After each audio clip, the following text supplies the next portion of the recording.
Isang ligtas at masayang pagbabalik eskwela ang sumalubong sa mga mag-aaral ng dalawang elementary school dito sa bayan ng Tadjan, Mountain Province.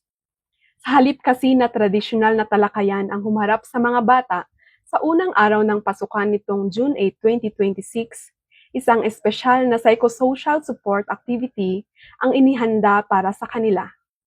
Ang nasabing programa ay inisyatibo ng mga guro mula sa Lenga Elementary School at Pandayan Elementary School na nag-imbita sa mga kapulisan upang maging katuwang sa aktibidad. Agad namang tumugon dito ang mga kapulisan ng 1st Mountain Province Police Provincial Office sa pamumuno ni Police Lieutenant Colonel Sandoval Balnes at Tadjan Municipal Police Station sa pamumuno ni Police Captain Dexter Ramirez. Ang mga kapulisan ay nagturo ng anti-illegal drugs at anti-bullying sa mga mag-aaral. Layunin nitong protektahan ang mga bata at itanim sa kanilang isipan ang kahalagahan ng maayos na ugali sa loob at labas ng paaralan. Pero, hindi nagtapos doon ang aktibidad.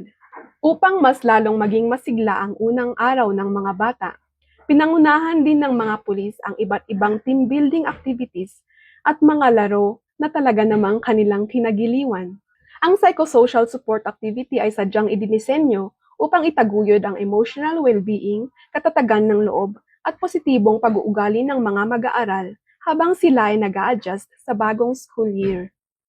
Sa huli, ang matagumpay na ugnayan ng mga guro at kapulisan ng Mountain Province ay nagpapatunay na ang edukasyon at paggabay sa mga bata ay hindi lamang responsibilidad ng iilan, kundi ng buong pamayanan. Mula dito sa Mountain Province, ako ang inyong PNN correspondent, Police Corporal Katsumi Coffin, alagad ng batas, tagataguyod ng Balitang Pulis.